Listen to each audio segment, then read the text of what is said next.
Today I'm cooking for you a curry, and I'm actually going to make my own curry powder today because I don't have any in my kitchen.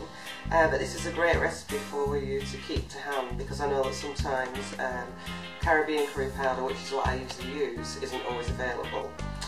So I'll talk through the spices that I'm going to use today.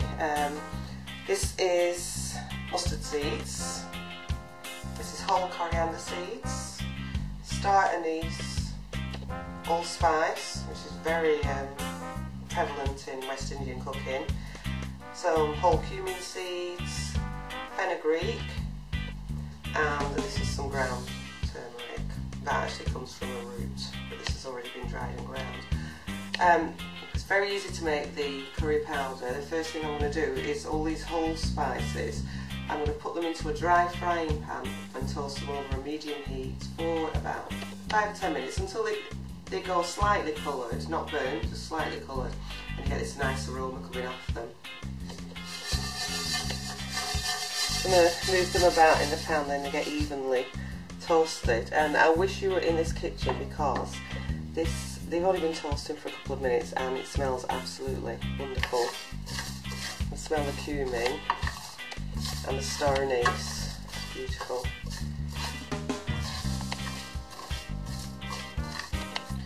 This is the fun part, bashing it all up. You can do this in a food processor or a spice grinder, but I quite enjoy the process of doing this. But curry was actually introduced to Jamaica, I believe, in about the 1800s, when slavery was abolished, and they brought all these indentured servants over from India to work on the plantations, because the African slaves didn't want to do that anymore and they wanted paying. But with the indentured servants, the wealthy landowners and plantation owners paid their fares to come over and gave them food and board, with the agreement that the Indians would work their land for free for so many years to pay off the debt, bringing them over. And these Indians brought all the spices and the curry flavours with them, and therefore introduced curry to Jamaica, and it's now one of the most popular dishes there. In fact, curry goat. Yeah. Not Jamaica's national dish, but almost there. Okay, so this is a nice powder now, and I'm going to add to that some turmeric. That gives curry a nice flavour and a nice colour as well.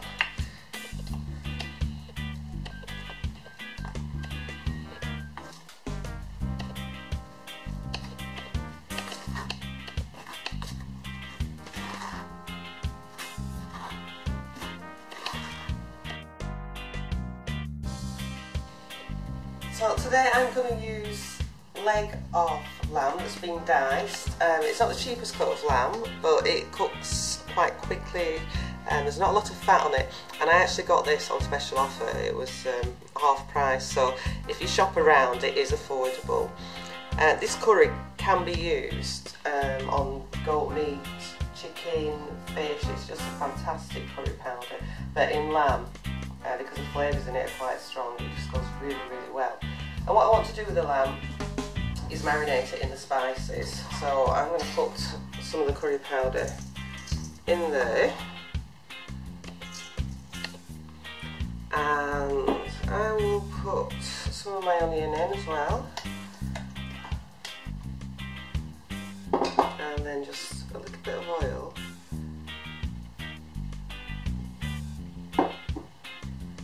And I'm going to give it a good mix, and then I will cover that with cling film and leave it overnight. Obviously, if you don't have time to leave it overnight, try and leave it for at least an hour, just to get the flavours going into the meat.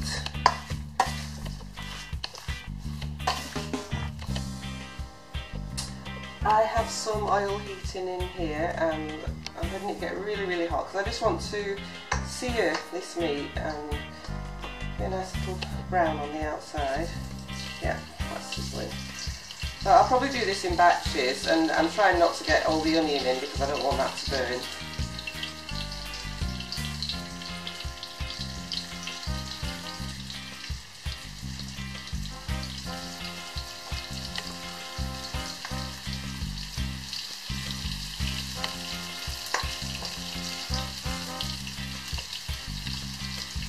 The great thing about using this is a big cast iron wok. You can move the pieces out to the side. The oil stays really hot in the middle. Put some more in.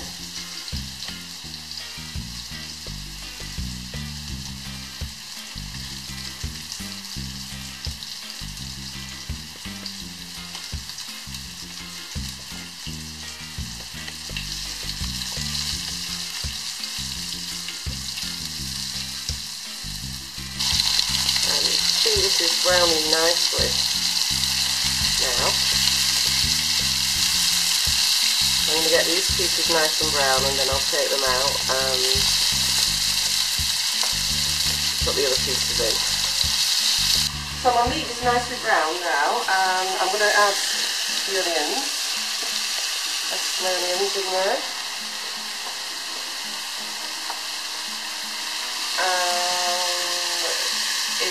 Some ginger I've grated,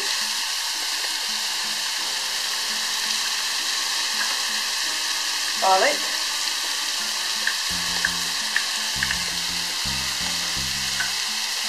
black pepper,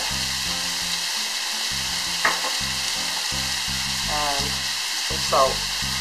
The curry powder that I made, you'll notice that I didn't put any cayenne in it, or there's no heat in it, there's no chilli in it. And that is quite traditional with Caribbean curry powders because you tend to use hot peppers. So although it's very aromatic, there's no heat in there. So I'm going to add, this is a whole Scotch bonnet pepper that I've chopped up. And I actually tasted it to see how hot it was before I put it in, and this one's not too bad. And that's going to add a nice heat to the dish. This smells absolutely divine already. I've softened my garlic and ginger a little bit, and the onions, so that's ready for some liquid and a lid.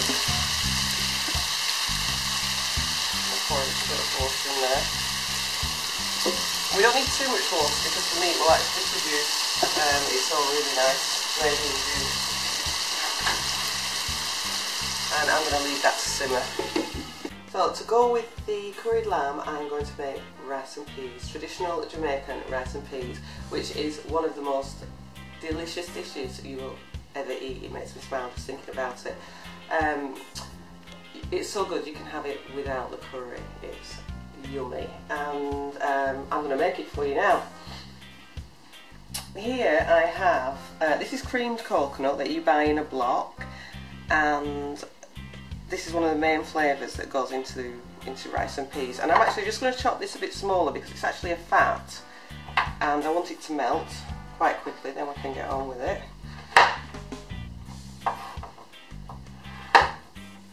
And this is going to go into the liquid that I am cooking the rice in, and that's enough. So I'll put this into my pan.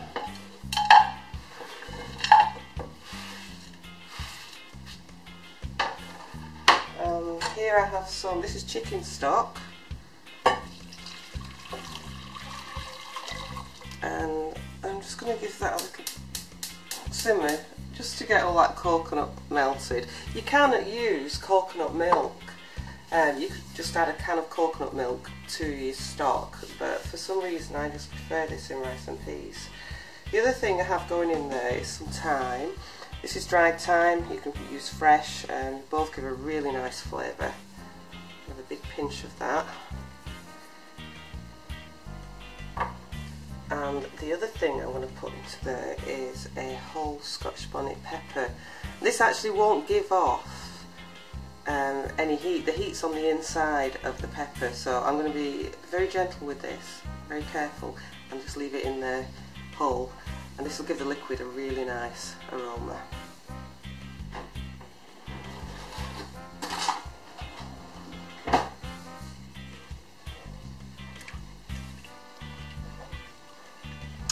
This might not look too appetising right now, but believe me, it will taste wonderful.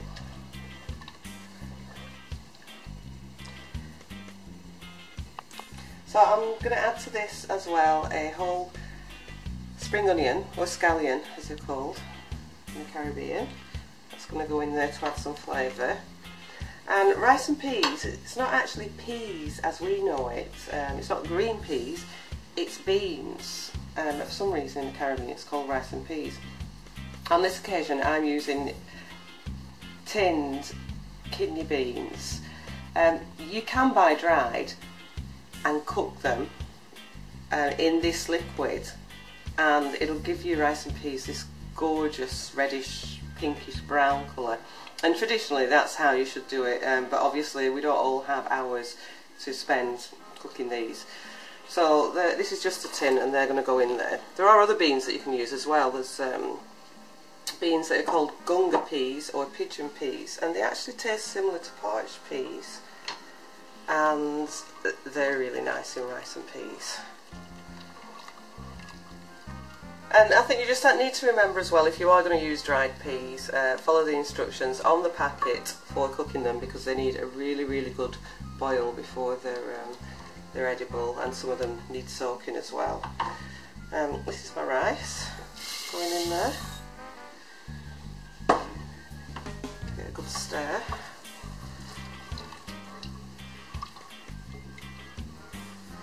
And I'm just going to put a little bit of salt in. The stock that I used had a bit of salt in, but I'll just add a little bit more.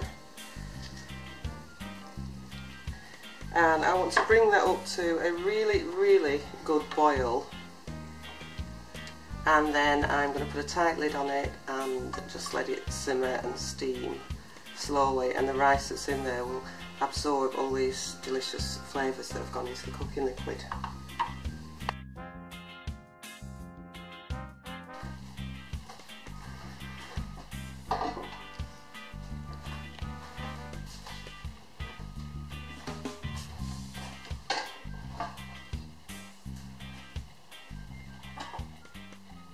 So this is the rice and peas. It's nice and fluffy. I'm just going to push the spring onion and the pepper to one side, and I'm going to serve the rice and peas and the curry with a little bit of salad.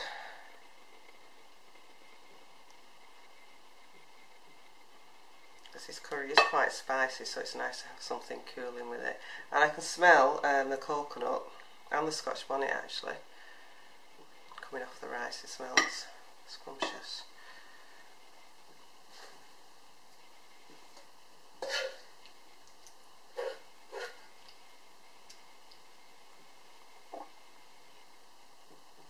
This is the lamb, it's nice and tender.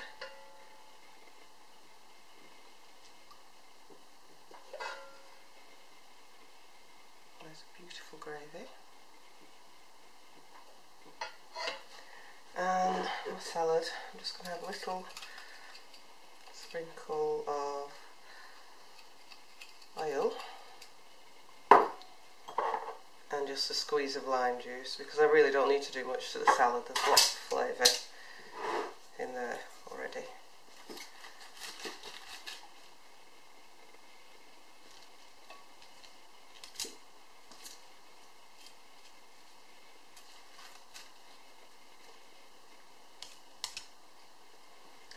And there we go, the perfect Jamaican dinner. Curried lamb, rice and peas.